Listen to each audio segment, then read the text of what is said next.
Welcome, everybody. My name is Mina Jane, and I'm the director of the Ashland Public Library in Massachusetts, which is in the U.S. because we might have people from outside of the U.S. joining us today.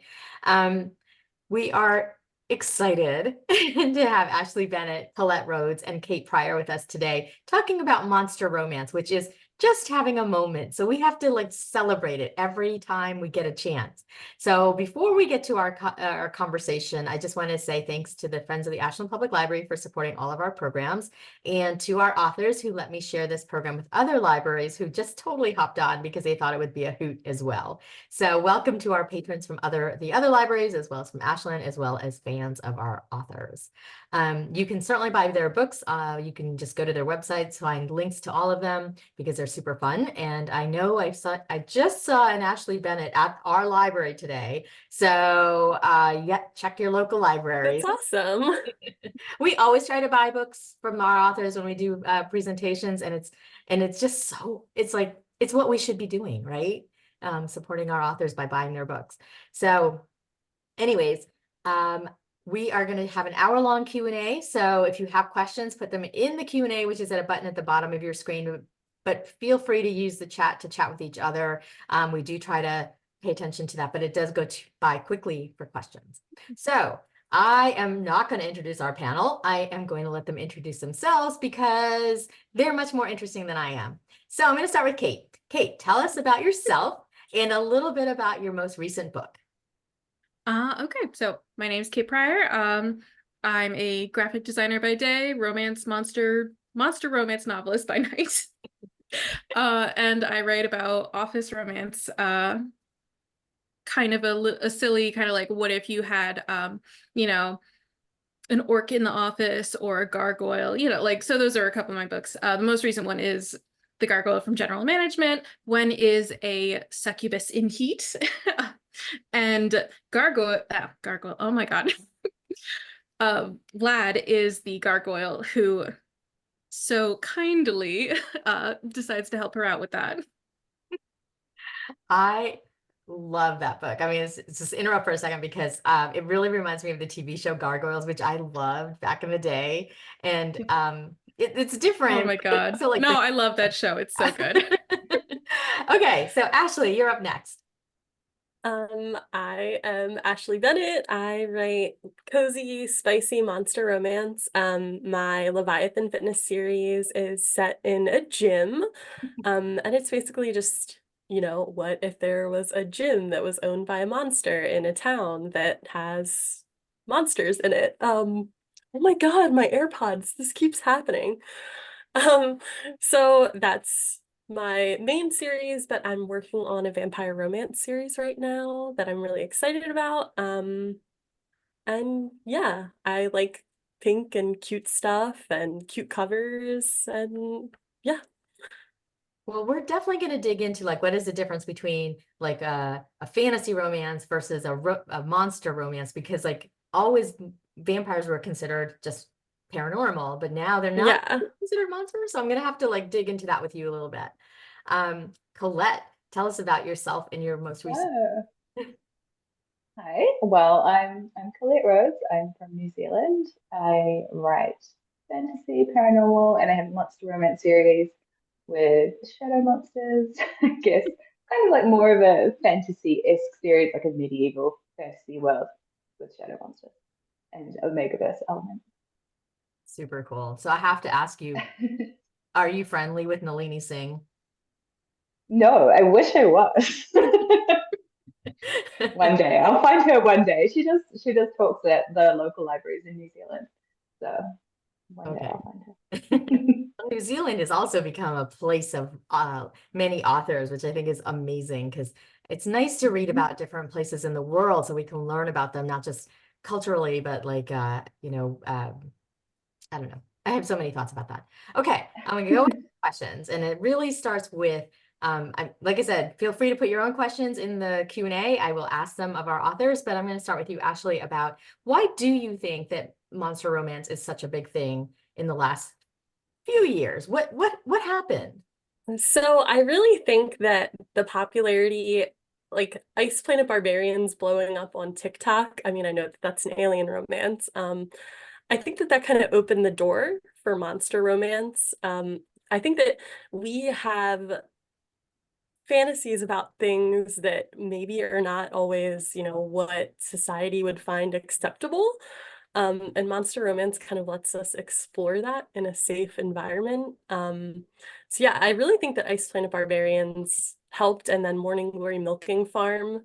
I mean, those, that's what got most of us, I think, into this. So Yep. I'm um, not gonna argue with that. Colette.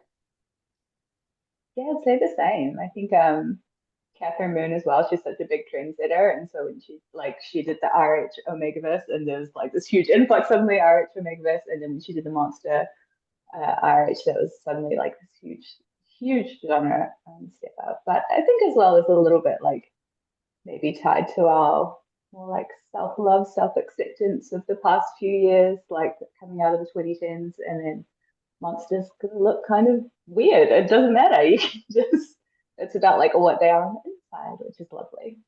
That is very much true. Kate, same question. I'm just gonna keep asking the same questions over. No, I could. All right. So I have a lot of thoughts. I'm gonna try to keep them to like the just the good ones.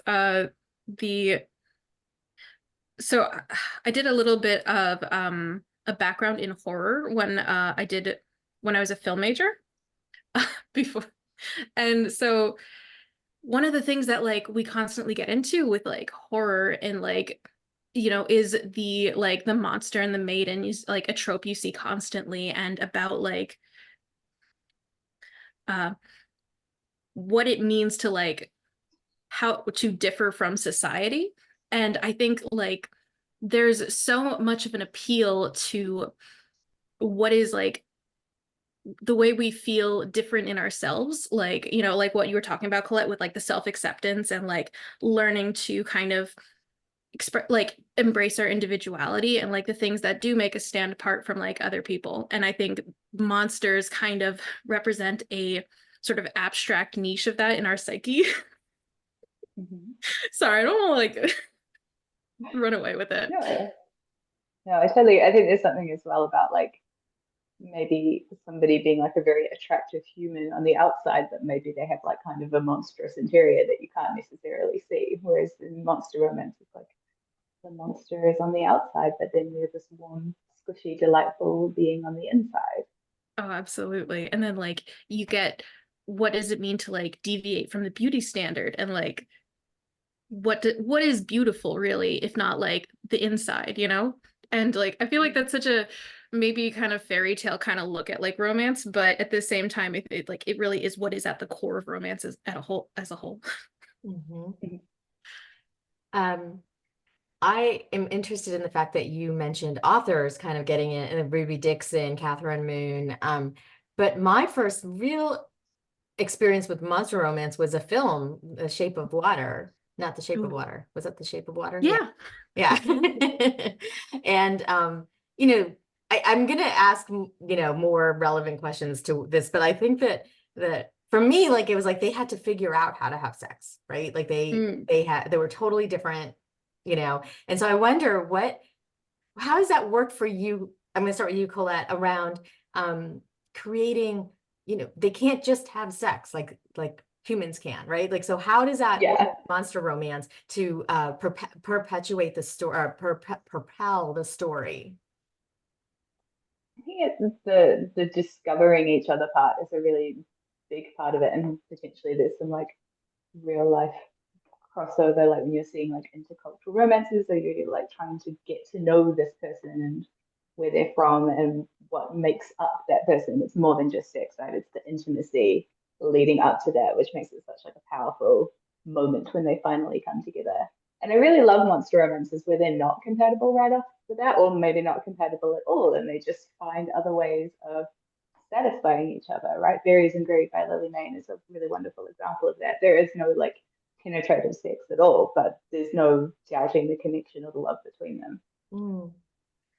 Yeah, I mean, I love Strange Love, and I don't know if you read it, but by Anna Guerre. Yeah. Oh, anyways, Kate.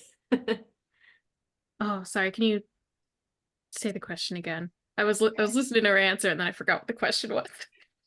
I think I went on a tangent. No. Just how does the fact that they're not necessarily sexually Oh. compatible propel your story?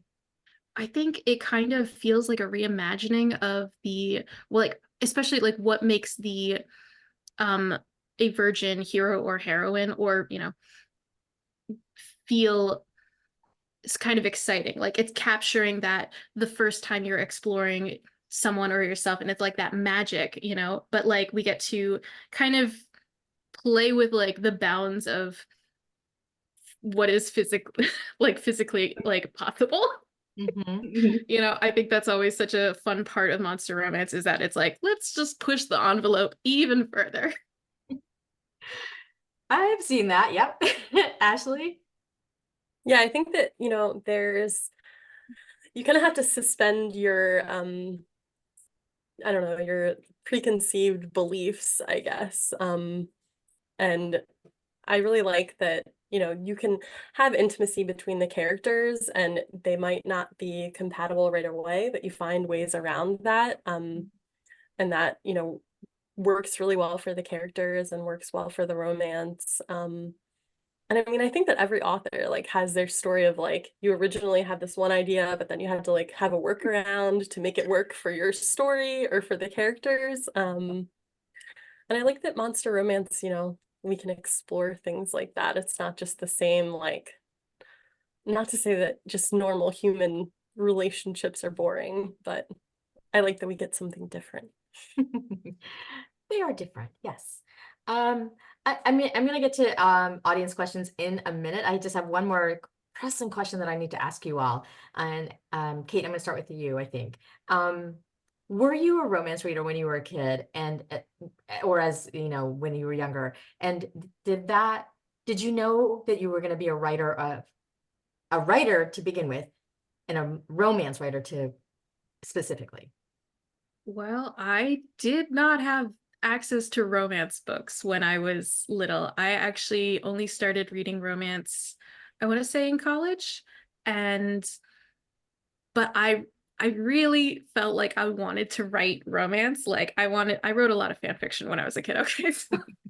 And I was like, and I also had a bunch of my own, like, mostly like high fantasy kind of stories, but I would kind of have like one document of like the actual story, and then I would have like 100,000 words of the fan fiction of the story that wasn't going to go into the story, but like it was for me. And so it was like, I'm going to invent how these people are going to like kiss, like I'm going to invent like new things, like in the mind of a kid, like.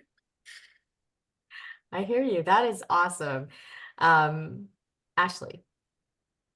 I didn't really read romance when I was a kid. I definitely read a lot of fantasy, like the Aragon series and, the one series that everybody in the 2000s was obsessed with that I don't even acknowledge anymore. I just like wiped that out of my brain. But I grew up reading, stuff that really wasn't centered around romance. And I probably only got into romance, I don't know, within the last like 4 years or so. Oh, I read A Court of Thorns and Roses and it like changed everything for me. So, um, I never really pictured myself writing romance. When I was in high school and college, like I wrote like poetry and just like short stories, but yeah, I never really saw myself as someone who would be writing romance. so how'd you take a turn into it? I started reading a lot of romance, and then I was the co-host of a romance podcast, and that's actually how I met Colette. And I was like, I think that I could do this and do well, and I think it's gone pretty well. Sounds like it. How about you, Colette? What's your origin story? I did used to steal my nana's books when I was like in my young teens. I think you guys call them Harlequins. They're Mills and Boons books, yeah. And they were like very alpha male, iffy on the consent kind of romances. So I had a lot of those growing up. And I read something more like YA kind of, and then when I was on maternity leave and I was at home a lot, just with the baby sleeping on me all the time, then I started getting into like indie romance novels, and just thought, like, as a challenge to myself, kind of feeling a bit in a slump after having a baby, and like, what am I doing with my life? I thought, like, I'll write a book as a challenge, like, just to see if I can do it. And then it's just spiraled out of control from there, basically. Well, apparently you can do it. Not everybody can. We were talking about this earlier. Mary Lou has this question that I think is really interesting. The Beauty and the Beast trope. Do you see it as integral to monster romance? But I want to kind of add to that. Someone's got a big dog. Sorry, He's he's not actually really really. small. He's not. Well, he thinks he's a big dog. Okay, so the Beauty and the Beast trope, do you see it as integral to monster romance? But the thing I want to know about that is what is your definition of beast? How do you define beast for your stories? Oh, I have a bug in here. Ashley? I was like, I wonder if I'm gonna get selected for first on this. I don't know. I personally try to stay away, like I want to stay away from the fact that, the monsters are beastly or, not possessing those human characteristics. I tend to just write mine like they're, humans that just look a little bit different. So, I mean, I definitely think that most of us were disappointed in Beauty and the Beast when he actually turns into the prince. But I I personally think that monster romance can be done without that, Beauty and the Beast type of trope where we think that the monster is ugly and gruesome and does terrible things. Mm-hmm. Colette? I think as I was just thinking through my characters as I was listening to Ashley, and all of them were immediately attracted to the monster. There's definitely no like beast moments, and then they're all like 100% down right away. So yeah, I guess. Sorry, oh my goodness.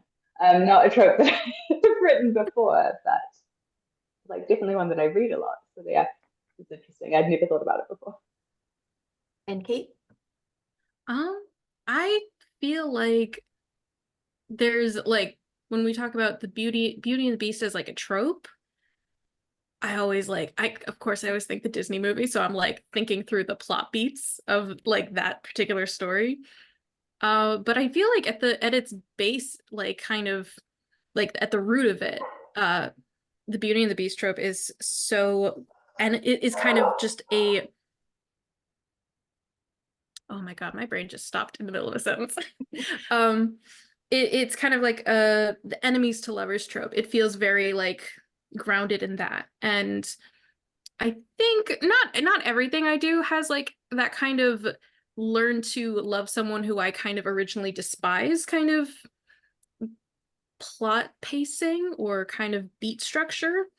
But I think that kind of, if you get to the base of that, like really taking yourself through the steps of what it means to fall in love with someone, like as like the beats as the narrative structure, I feel like that kind of is at the root of every love story. Well, that's a good point. And I think when I mean like to walk away a little bit from that trope of Beauty and the Beast, we have a certain perception of monsters as being monstrous, but you're using them, all of you are using them as your love interest. So what for you, Colette, makes your character monstrous or not? Yeah, I've used monster in the very literal, like non-human term, but in terms of like personalities, none of them are particularly monstrous. I guess I struggle. I mean, I don't write like any kind of dark romance. All of my love interests tend to be like consent kings and real nice guys, and I just transferred that over to my monsters. So like, it's very much. I'm very interested in the exterior looking different, and like, but on the inside they're really kind and very much like have that sense of humanity. Mm-hmm. I think that's an important word, and that one that I'd like to hear from Kate and Ashley too, about the humanity of your monsters, because oftentimes the monsters are the most humane people in these books, and in other books the humans are the most inhumane, or maybe even in monster books. And Kate, have you come across this? I think in the first book of my series, I felt it was very necessary to make him kind of monstrous, but because I was playing with a bunch of elements that didn't feel like they necessarily went together, I kind of wanted to reflect on good and evil as a whole, and the way we kind of treat them in narrative as a whole, and kind of how we compare that to today, what is actually things that harm people. And so my thought was billionaires and CEOs. Not to dive into a anti-capitalist rant right now, but I'm gonna sidestep that. But it was what is a person who is so personally reprehensible to me, and can I create something that feels equivalent to that in a love story? Mhm. And then it didn't ended up being that deep or that long in an actual book, but that was the starting point. I love it. Ashley?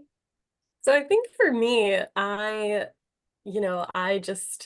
watched an anime and I thought that the main character was hot, and I was like, I want to write a story about a hot wolf man. God, I love that. It really isn't any deeper than that. But there are some deeper themes, within the characters. Like my female main character is, mid to plus size, and she's the confident one, and he is the super buff guy that has, body image issues. So I don't know, for me, it's more about the internal conflict than the external, the way that the characters are perceived, by their appearance, creating conflict, I guess. I like Just, I that. guess, how it is with people. Yeah. No, I like that because in other talks I've had with authors, it does take that deep dive into the humanity. And I feel like your books all of them are something we can relate to because they're just so life, just like life with just monsters in them, people of different colors.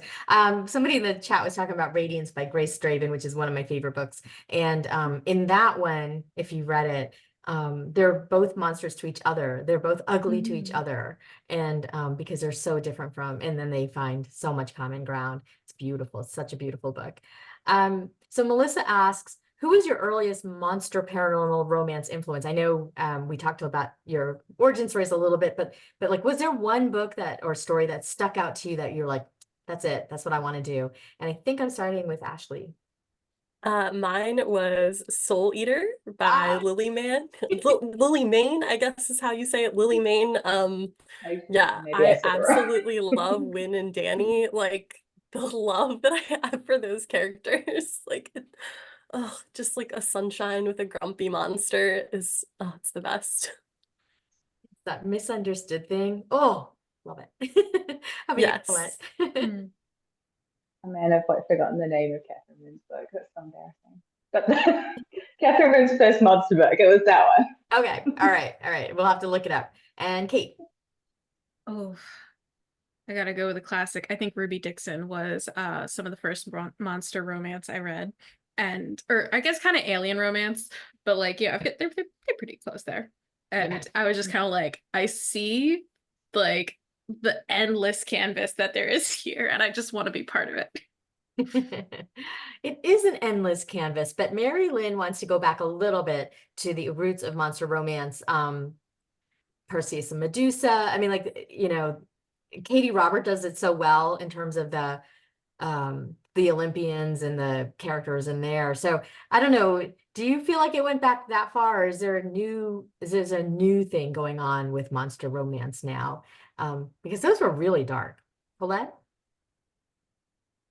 My first monster romance book is kind of a Hades and Persephone retelling, so it does go back that far for me. So I was writing a Hades and Persephone book at the time, and then reading a bunch of monster romance, and they kind of just smushed together in my mind and turned into this other thing. But yeah, I think you can absolutely see the human fascination with the idea of monsters and monsters as lovers in mythology from throughout human history. Absolutely, a ton of it in Greek mythology. Bethany has a question in the chat about Medusa retelling. So if anybody has a second to give her some recommendations, feel free to. Kate, what about you? What do you think about if monster romance has taken a turn from those original sort of early stories? No, I think we probably have like been like doing like humanity as a whole, I would think would write monster romance since like the like Epic of Gilgamesh or whatever. Like, I think it's just about the way that what has survived, and like the way that we tell stories and what we focus on when we tell stories. Mhm. Ashley, I have a follow-up question, but I want to make sure that I get to everybody on that one question. Um, I mean, yes, I think so. I'm just not a huge history person. I definitely think that, humans have always had a fascination with things that are different, and making up myths for things that they couldn't explain. So I mean, yeah, I think that, we've had that kind of fascination for a long time, and that still, persists to this day. Mhm. So to just follow up a little bit, and we don't have to spend too much time on it, but I'm really wondering what is the appeal for us from your perspective as a writer? What is the appeal to us for readers to really for the current crop of monster romance? Why do we love it? Kate? Hmm. Why do we as readers love monster romance? I think we always love to see the envelope be pushed, the sharp be jumped, dude. The shark to be jumped. Oh God, my brain is just not having it. Like we like to see things kind of bigger and wilder and whether that means it's funnier or more intense or darker, like whatever direction you want to go in. I think there's like that craving to see like what can we actually do? Like how can we create fantasies bigger than we've ever dreamed before, And I think monster romance is pushing those boundaries currently. Ashley? Yeah, I mean, I agree with that. I think that, like I said, I mean, we just have a fascination with things that are different, and then this gives us a safe space to explore those things, and it's a very non-judgmental community, very welcoming. I don't think that I've ever, really found my people until I started writing monster romance. Just, I mean, I don't have to be embarrassed about the things that I like. And then I know that my friends from the community also don't have to be embarrassed about the things that they like. So, like I said, I wrote my first book based on an anime character that I thought was hot. And there's never been any judgment there, where I feel like my parents and, people outside of this world are kind of judgmental about that. But the community just has accepted me with open arms, and I think that that's what's great about monster romance. So Colette? Yeah, the community is wonderful and super welcoming. I think when you are first, like as a reader, looking at monster romance, there's this element of like taboo there, like it's kind of naughty. You're not supposed to be attracted to monsters, right? And so there is that aspect of the forbidden. And once you're in the community, it's a super welcoming place, and you kind of forget. Like I did a signing, and on my covers there is like the monster and the human, and for me that's like completely normal, and that's what I read. And then like contemporary readers would walk past and be like, "Oh," you just kind of forget that not everybody what is that? Keep But walking. yeah, yeah. Like, can I interest you in some monster romance? Okay, so that actually brings me to Arin's question, which is for Ashley, but I think we can expand it a little bit. First of all, she loves you. And do you feel like monster romance is inherently queer? And the way that I want to expand on that is that does it take away barriers for us that we have in our own because of our own language and the things that we live every day? And Ashley, obviously I'm gonna start with you, but I'd like to ask everybody that question. Um, yes, I do. And I think I mean, at the root of it is just accepting people for their differences. And like I just saw somebody post about, neurodivergence and disability, mental health rep and body size. Those are all things that we see regularly in monster romance. And I think, the genre as a whole, is just, I don't know, it's open to exploring those themes where I feel like, I don't know, contemporary and some other, you know, genres of romance maybe they're starting to do that, but I see it more often in monster romance. And like I said, I think that at the core of that is just accepting and loving someone or something for who they are. And again, that's why it's one of my favorite genres, that representation. So yes, I think that it's inherently queer, just, one of the best genres for overall representation. Mhm. Yes, traditional publishing is very much, what's going to sell today, or what do we think is going to sell today? Colette? Yeah, I totally agree. I think it's just an inherently accepting genre, right? As you say, in terms of queerness, neurodivergence, body diversity, everything. Like, if you might be like a little fluffier around the middle, but he's got horns, so like, who cares?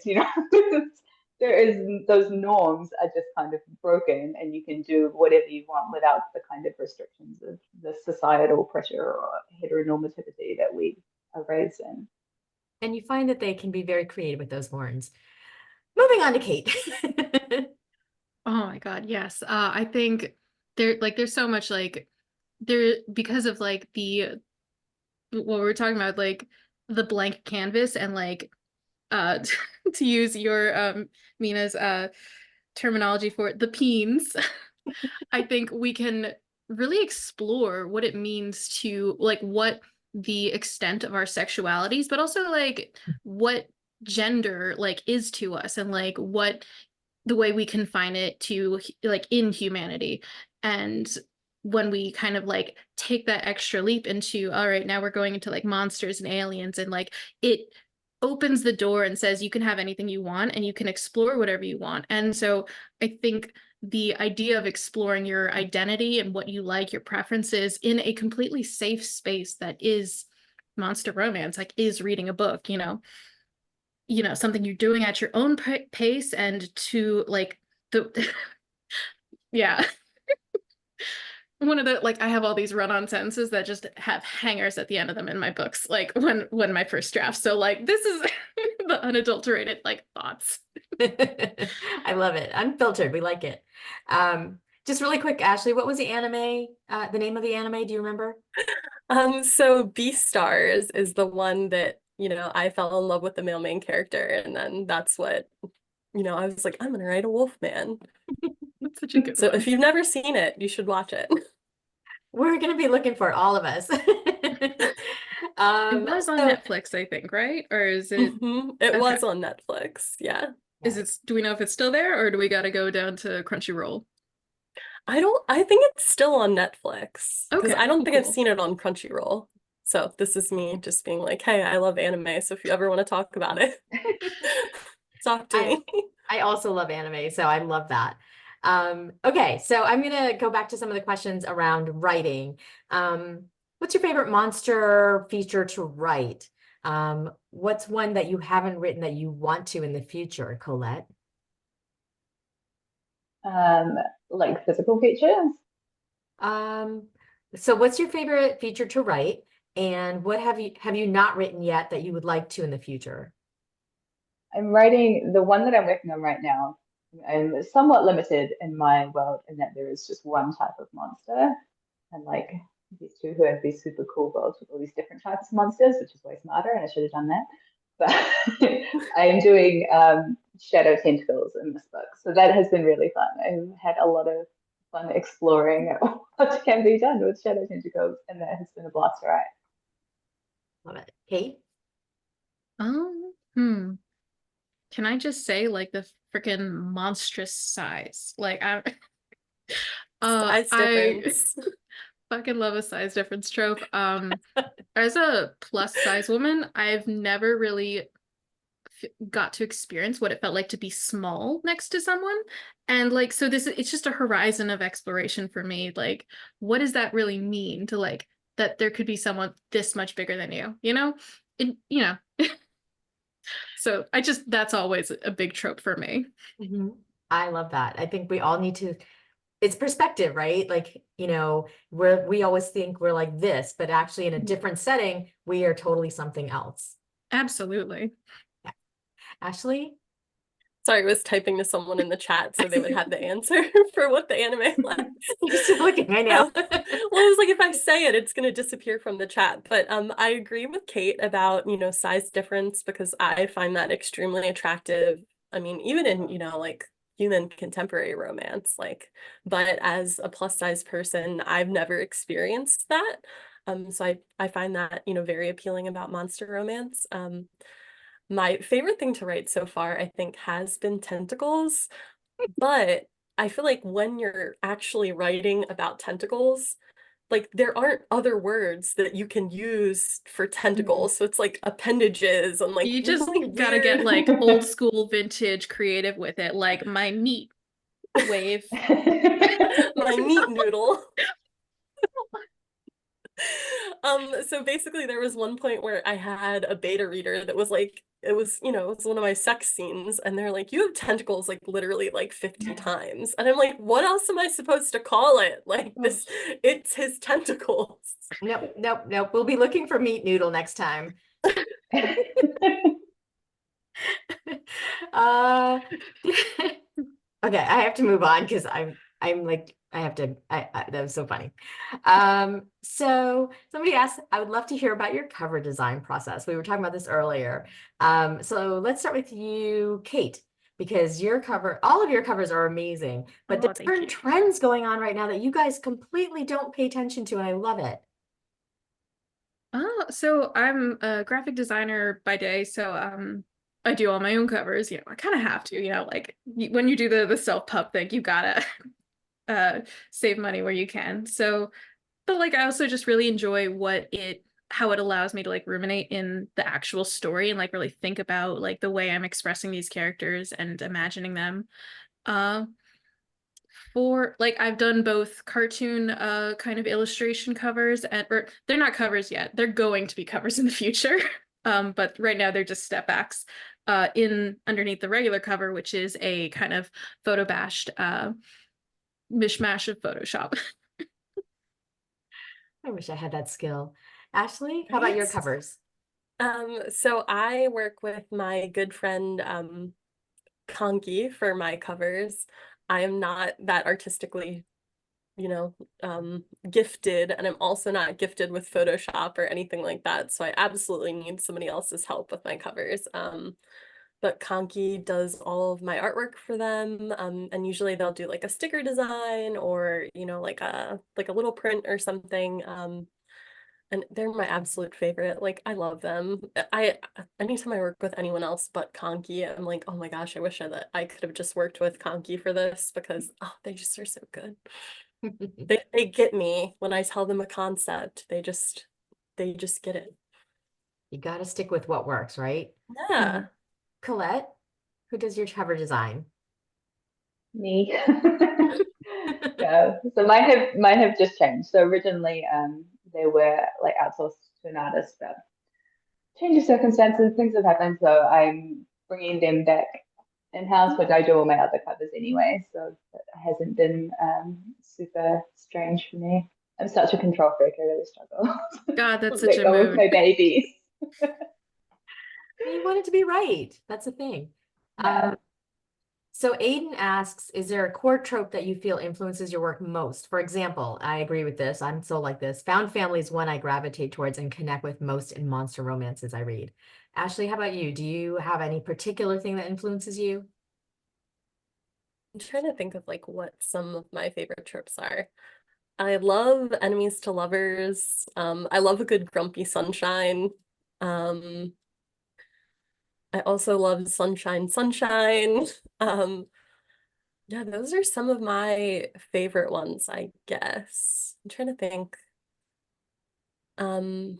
Second Chance also is a good one.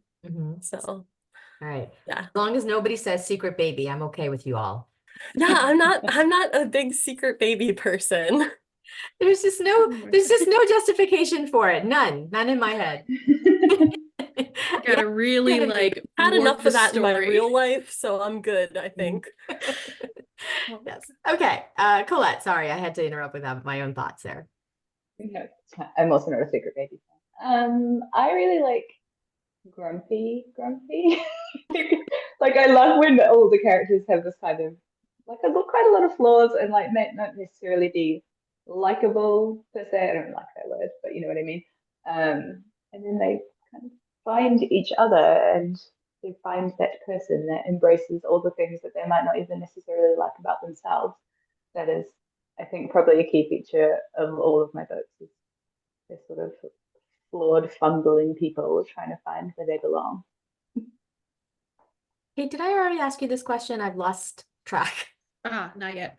Okay. Okay, so I love Pride and Prejudice, like, and I think I want to just call that a trope because there's been so many adaptations of it at this point and like reimaginings. I really love like the core of it being two people who kind of misperceive each other at first and kind of have preconceived notions of how each of them are and like this is why I hate that person, and then kind of slowly coming to understand them throughout the course of the story. Like to me that is chef's kiss. I like those too. So Morgan has this question that I love, and I'm gonna start with you, Colette. Do you have any monsters from pop culture that you want to write about, a romance about that you haven't written before? Don't say gargoyles. I was actually gonna say gargoyles. I love gargoyles. Like I want to do something with wings. It's sad I haven't done something with wings yet. So gargoyles are kind of like the main one that I go to. It's fine. I A would really read basic answer. I'll read it. That's fine. I loved Kate's gargoyles. It's great. Oh, thank you. Okay, Kate. I really want to get like really deep into like a bunch of Wolfmen kind of stories. Like I just read both of like a book of Ashley's and a book of Colette's because I was like, I want to get to know you guys through your books. And then so I was reading Ashley's and I was like, oh my God, I need to write a Wolfman now. And just the whole time I just kept thinking about like, how am I gonna plan this out? I love that you get concepts from other writers, because I don't Oh, know. believe me, it makes me a terrible reader. Every time I pick up a book and then I'm like, I love this. And then I'm reading it and I'm like, I'm inspired. Then I put it down and I don't finish it. And then, you know, like, because you cannot read and write at the same time, unfortunately. God, I It's would It's very multitask that if difficult I to could. balance that. Oh my God, yeah. I can't I'm even right in the middle of Colette's book and I am just loving how like she's just so down for the like down to clown. She is horny as fuck for these guys. And I'm just like, this is so refreshing. Yeah. Okay, I'm going to be reading more Colette very soon. How about you, Ashley? What was the question again? Sorry, I'm like, Is I a had monster something to say. pop culture, like what pop culture? Oh, I have a frog and toad based romance that I want to write. And I also want to write like a Teenage Mutant Ninja Turtles, Why Choose? But I mean, they're obviously not teenagers, they're adults. I'm so excited for this. Yeah.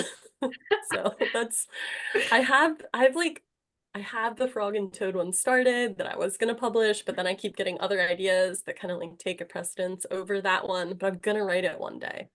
So Frog and Toad are a couple. I just want to clarify, right? Yes, so the Frog and the Toad are a couple, but then they're also gonna have a woman that is with them. I'm right there.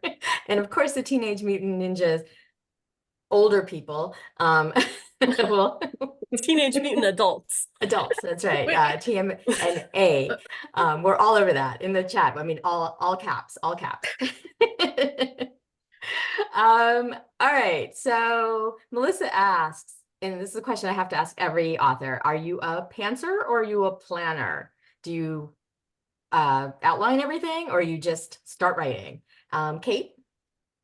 I try so hard to be a plotter and then I just pants my way out of my outline. Like I write the whole outline and then I ignore it.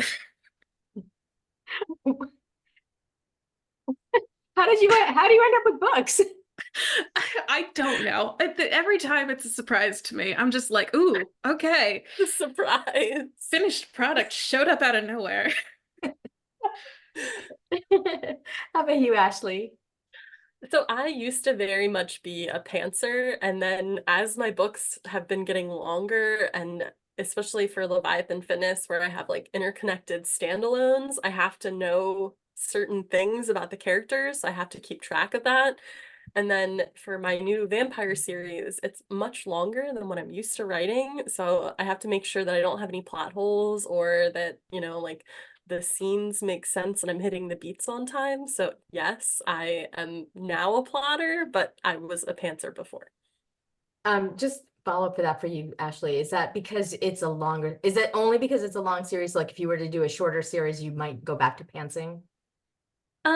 Yes, but also my monster romance books are more slice of life, so I feel like I don't know, it's not as plot heavy, I guess. Like we're working towards the romance is the plot, I guess, and like the internal character growth, so there's not really external conflict. Hmm. Um, so I think that that's a little bit easier to write without an outline. Ah, interesting. Colette. Yeah, kind of a bit of both. I have a 5 book like urban fantasy series thing that was this like big epic storyline, and that was like plotted within an inch of its life, like every single scene, because otherwise I wouldn't have been able to like keep up with what was going on. But then the monster books are like more vibes, just vibes and like good times. And they kind of they're a little bit. Okay, so I'm going to go back. Mary Lynn has this question, and it goes back to what we were talking about earlier about vampires being original monsters versus what are monsters now. And now like something about romantasy, like what the heck is that? So how do all of these labels affect you in your writing or your thinking about what you're going to write, Ashley? So I I have done really well with my monster romance series, and I was like, I'm gonna do this vampire romance, and I feel like I have really good engagement on social media, and I really like thought that my audience is gonna transfer over pretty well, but I haven't seen as many pre-orders for that book, so maybe it's just not, the right time, or my readers aren't really into, more paranormal romance. It's definitely hard to, know like what the exact genre is. And then, there's some people who write vampire romance or paranormal romance where maybe you have like monstrous elements to it, where there's other types of monster characters in addition to vampires. I personally think going on the whole romantasy thing, that it's romantasy if the romance is not the main plot, like the romance is kind of the subplot. Um, I don't know. I saw that discourse over threads like a lot this past week. So, But see, then it would be called fantance. and I just feel like that doesn't sound as good. So we go with romantasy because it has a better flow. But I personally think like I don't know, I've never read like Fourth Wing, so I guess the only real romantasy I've read is ACOTAR. And I mean, romance is pretty central to that. I don't know. It's definitely hard, and what you think is going to do well doesn't always do well, or you're not hitting your audience right with your tropes, or writing the right thing at the right time. Um, yeah. Yeah, definitely trends and things like that happen. Colette, how about you? Yeah, I don't know. Maybe I'm like being really cynical. I think romantasy is a little bit of like a marketing term for people who don't want to say that they're reading romance because they have preconceived notions about romance, and romantasy makes it sound more like serious writing or Palatable. whatever. Mm. Yeah. This is fantasy with some love stuff thrown in. This isn't like those romance books that your grandma reads kind of thing. So yeah, I don't know. Really, it seems more of a trad published term, I think, that is being pushed more mainstream. Mhm. It's exhausting. Kate?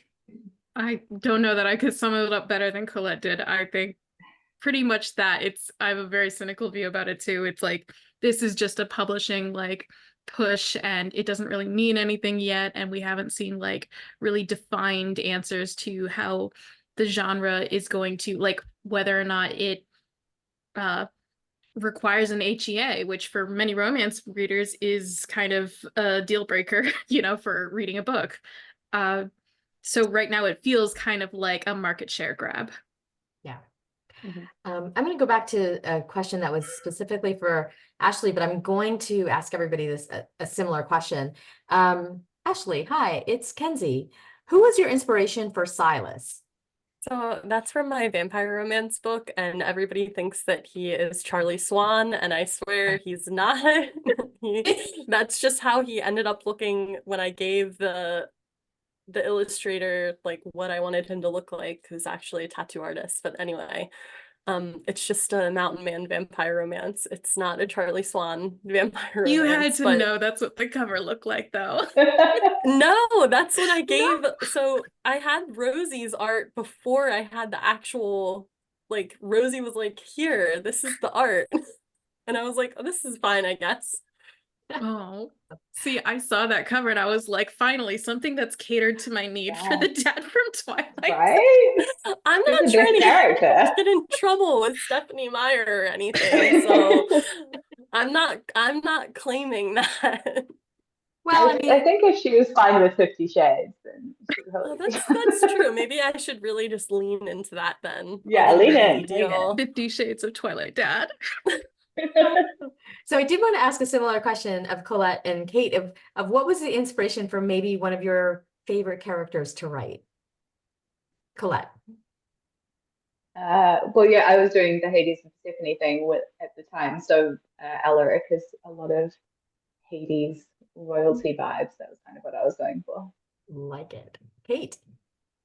I would say that Kent from The Orc from The Office is pretty much just Clark Kent, and this is kind of my Superman and Lois fan fiction. Oh, we love that book. Okay, we're almost out of time. We just have about 7 more minutes, and we've sort of touched slightly on you guys being indie published. And Unfortunate Reads wants to know: do you think that having your book on Kindle Unlimited makes a difference for your pre-orders, especially with new untried series? So KU, I think, has changed us readers dramatically, and I'm just wondering what your perspective is on it. Colette, I'm going to start with you. Yeah, I think in general people are pre-ordering less recently, and that is unsurprising, right? Cost of living is going up. That books are a luxury item. That is the kind of place where you would like tighten the belt on spending. So yeah, it's obviously trickier as an author because you're like, do people want this? Do they not want this? Like pre-orders is really the biggest gauge that you have before publishing if it's going to go well. That being said, Liberia had almost no pre-orders because I didn't write monster romance before that. That wasn't something that readers knew me for, and then it has ended up being my most successful book. So it's difficult to sell. Kate, what's your opinion about KU? I think right now it is the most accessible and most widely used, and so it has the biggest library, even though it is an exclusive library for like whatever the trial price is, or not trial, but the subscription price. But because of its kind of place in the industry now, it's kind of unavoidable. Whether or not you like whatever feelings you have about Amazon, this is the easiest place for most writers to get their work out there with like as few barrier entry costs as possible, and the way for them to honestly make the most money from it right now, because there is such a large readership kind of attached to Amazon currently. And we don't have another platform that, like, I know people are starting to move to Kobo and there's a couple other options out there, but they don't have that same reach because they just don't have that audience currently. Yeah, well, and Amazon unfortunately has such a rock solid platform. You just never have serious issues with it, except when they take your book off of your Kindle because it's not, yeah. Another day. We'll talk about another day. Ashley, what's your opinion on KU? Yeah, so I definitely think that people are pre-ordering less, like Colette said, but there's definitely that element of, as an author, like when you're putting money into editing and a cover and all of that, like if your pre-orders aren't going well, you're like, oh my God, is this book like totally gonna bomb? So that's like something I'm experiencing for the first time. But I agree that KU is, the most accessible thing for readers. And there's a lot of authors that make like good money and they're living off of being in KU. Like for myself, there's no way I would possibly consider going wide because I don't know, that's too much of a gamble for me. And knowing how I am as a reader, like if something's not in KU, like I pre-order books that I want, obviously, to support other people, but KU is the majority of what I read too. Some of these trad pub books, I cannot imagine spending what they want for an ebook. Like it is absolutely insane. Mm. Like I might as well just buy the paperback then, and I don't even like to read paperbacks. So I think that KU is the most affordable option for readers. I wish that Amazon would ease up on the exclusivity, but I don't see that happening anytime soon. So Um, I know that my romance book club, they all are on KU and they all discover books constantly there, and they do feel like it's completely barrier free. And well, for that, like there is a upfront cost, but in terms of finding new writers of the kind of genres that they want, that's the only place to find a wide variety. And the costs aren't that much in terms of like if you start something and you're like, I don't want to read that, you haven't spent $15 on a book, on ebook.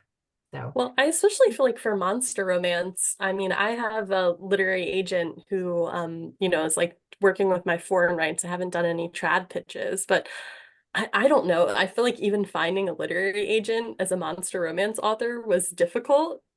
I couldn't imagine trying to pitch, a monster romance book to a traditional publisher, even after, Ruby and Katie Roberts. I wish that that was a thing, but at the same time, I'm also happy in my little indie corner of the world where I can do what I want and I don't have someone, kind of telling me what I can and can't do. But Yeah, I it's a wish little that, bit Wild West, you know? yeah. so before we go, I would love if you could maybe recommend a monster romance book to us of somebody who's not on this panel. I'm going to give you a second to think. Kate? I'm gonna say Lillian Lark's Stalked by the Kraken. Classic if you haven't read any of her stuff yet. I think that's one of her first books, honestly. She's so good at what she does. I love her premise. There's enough stakes in the stories that you feel kind of like involved in it, but then there's also, it's not such high stakes that like you're clenching your jaw as you're reading, they're very fun and relaxing reads, and they're very spicy. I've spoken with Lily and I love her. Oh, she's fantastic. Colette, how about you? What's a I recommendation? knew you were going to come to me next. I'm going to go with Moth by Lily May. I really just recently finished that. I love that whole world building. I think the characters are really unique.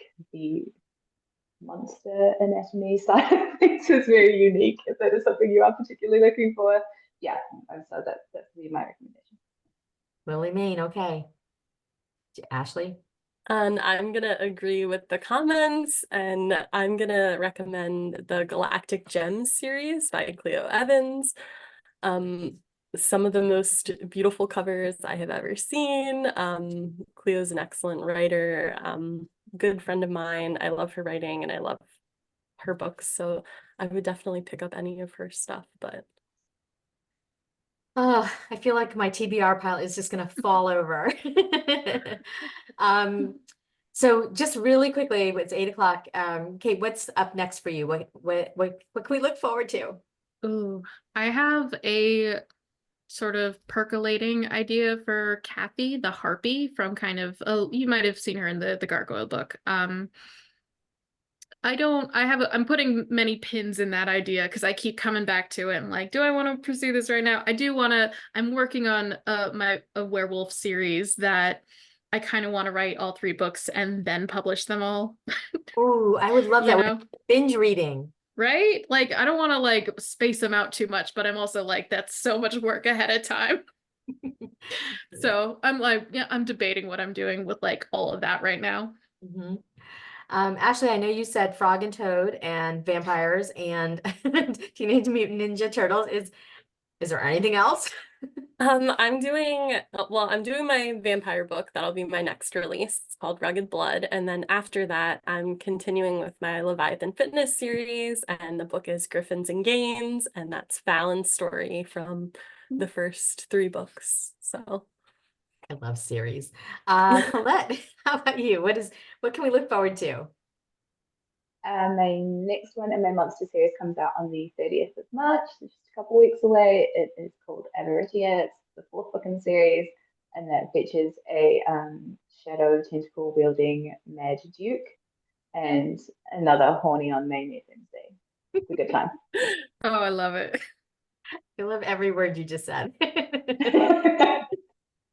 Well, thank you so much for yet another super enjoyable monster romance panel. I really love that you all jumped on this as soon as I asked you and have had such great answers and kept me entertained for an hour.